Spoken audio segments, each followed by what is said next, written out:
여러분 건강하신가요? 여기는 건강 신호입니다. 혹시 요즘 이런 증상 느끼신 적 있으세요? 밥 먹고 나면 유난히 졸립고 아무리 운동을 해도 뱃살은 빠지지 않고 자꾸 피곤하고 다리는 저릿저릿한 느낌. 나는 당뇨는 아닌데 왜 이럴까? 혹시 이런 생각 해보셨다면 지금 이 순간 꼭 들어보셔야 할 이야기가 있습니다. 바로 우리 몸속에서 조용히 진행되는 위험신호, 당화혈색소에 대한 이야기입니다. 오늘 영상에서는 당화혈색소가 도대체 무엇인지, 이 수치가 높아지면 우리 몸에 어떤 문제가 생기는지, 그리고 집에서 누구나 쉽게 할 수 있는 효과 좋은 운동, 마지막으로 꼭 챙겨 드셔야 할 건강식단과 음식 재료, 이 네 가지를 아주 쉽게 풀어서 알려드리겠습니다. 우리가 흔히 혈당 검사 이야기 많이 들어보셨죠? 그런데 혈당은 그 순간만의 수치입니다. 당화혈색소는 그보다 훨씬 중요한 지표입니다. 바로 최근 23개월 동안의 평균 혈당 상태를 보여주는 수치입니다. 쉽게 말하면 요즘 내 몸속 혈당 상태가 안정적인지 아니면 이미 위험 신호가 켜졌는지를 알려주는 몸속 건강 리포트 같은 존재라고 보시면 됩니다. 병원에서는 이 수치가 5.7%에서 6.4% 사이면 이미 당뇨 전 단계, 6.5% 이상이면 당뇨병으로 진단합니다. 하지만 중요한 건 꼭 당뇨병 진단을 받지 않더라도 당화혈색소 수치가 높아지면 우리 몸은 이미 서서히 손상되고 있다는 겁니다. 첫째, 혈관이 조용히 망가집니다. 혈관 속에 과도한 당이 오래 머무르면 혈관벽이 점점 약해지고 딱딱해집니다. 이걸 혈관 경화라고 하죠. 그래서 당화혈색소가 높으면 심장병, 뇌졸중, 고혈압 같은 무서운 질병 위험이 확 올라갑니다. 둘째, 눈 건강에 치명적입니다. 당뇨 망막병증이라는 말 들어보셨을 거예요. 혈당이 높아지면 눈으로 가는 미세혈관에 문제가 생기면서 시력이 뚝 떨어지고 심하면 실명 위험까지 높아집니다. 셋째, 신장 기능이 서서히 떨어집니다. 당화혈색소가 높으면 우리 몸에서 노폐물을 걸러주는 신장에 과부하가 걸리면서 만성 신장 질환으로 이어질 수 있습니다. 넷째, 뱃살은 계속 늘어나고 피로는 쉽게 옵니다. 혈당이 제대로 관리되지 않으면 지방이 계속 쌓이고 에너지 대사는 떨어집니다. 그래서 조금만 움직여도 숨이 차고 살도 빠지지 않게 됩니다. 그럼 어떻게 해야 당화혈색소를 낮출 수 있을까요? 결론부터 말씀드리면 어렵고 힘든 운동이 아니라 짧고 자주 움직이는 생활 습관이 훨씬 효과적입니다. 오늘 알려드리는 이 운동은 헬스장에 가지 않아도, 운동복을 챙기지 않아도 집에서 지금 바로 따라 할 수 있는 방법입니다. 바로 식사 후 10분 걷기 또는 제자리 스쿼트 30회입니다. 첫째, 식사 후 10분 걷기. 식사를 마치고 바로 앉아 계시지 마시고 집안에서라도 천천히 10분만 걸어보세요. 이 간단한 걷기 운동 하나만으로도 식사 후 혈당 상승폭이 크게 줄어들고 당화혈색소 수치를 낮추는데 아주 큰 도움이 됩니다. 실제로 미국 당뇨병 학회에서는 식사 후 10분 걷는 습관만으로도 당화혈색소가 평균 0.5% 이상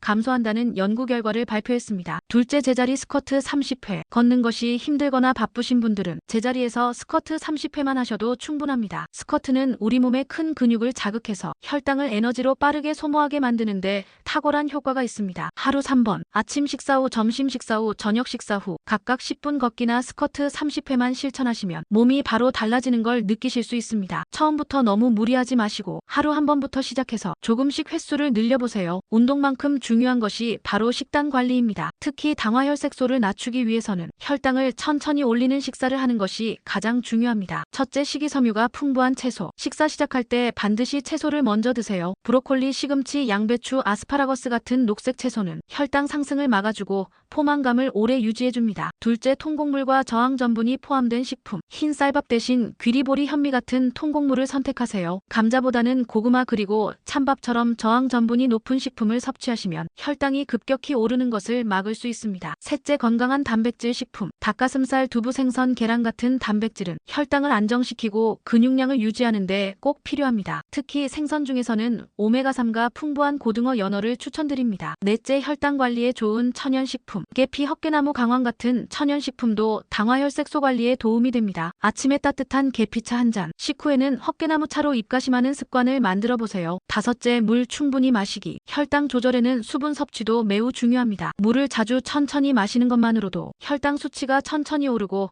당화혈색소가 안정됩니다. 지금 이 영상을 보고 계신 여러분, 혹시 당화혈색소라는 단어가 조금 낯설게 느껴지셨나요? 사실 우리 몸은 매일 작은 신호를 보내고 있습니다. 피곤함이 쉽게 사라지지 않고, 밥을 먹고 나면 갑자기 졸리고, 밤에 자주 깨고, 아침에 일어나면 몸이 무겁고 뱃살은 점점 늘어나는 이런 증상들, 바로 우리 몸이 보내는 혈당 관리 실패의 신호입니다. 하지만 다행인 건 이런 몸의 신호는 지금부터라도 바로잡을 수 있다는 겁니다. 하루에 단 10분, 식사 후 잠깐의 걷기, 혹은 자리에서 스쿼트 30개만 실천해보세요. 그리고 오늘 알려드린 식단대로 채소 먼저 드시고 밥은 현미나 귀리로 조금 바꿔보시고 따뜻한 물 한 잔, 계피차 한 잔으로 하루를 마무리해보세요. 처음부터 모든 걸 완벽하게 하려고 하지 마세요. 작은 습관 하나가 만들어내는 변화가 생각보다 훨씬 크다는 걸 곧 직접 경험하시게 될 겁니다. 혹시 오늘 영상 보시고 나는 이 중에서 어떤 것부터 실천해볼지 떠오르셨다면 지금 이 자리에서 바로 시작해보세요. 아침 식사 전이라면 따뜻한 물 한 잔부터 마시고, 점심 식사 전이라면 자리에서 조용히 스쿼트 10개라도 해보세요. 이런 작은 시작이 앞으로 여러분의 건강을 바꾸는 가장 큰 전환점이 될 겁니다. 이번 영상이 도움이 되셨다면 좋아요와 구독 버튼도 잊지 마시고, 주변의 건강이 걱정되는 가족 친구분들께도 이 영상 한번 공유해주세요. 다음 영상에서는 당화혈색소를 더 빠르게 낮추는, 집에서 따라 할 수 있는 쉽고 효과적인 스트레칭과 혈당 조절에 도움이 되는 하루 루틴을 자세히 알려드리겠습니다. 지금까지 건강신호였습니다. 오늘도 건강한 하루 보내세요.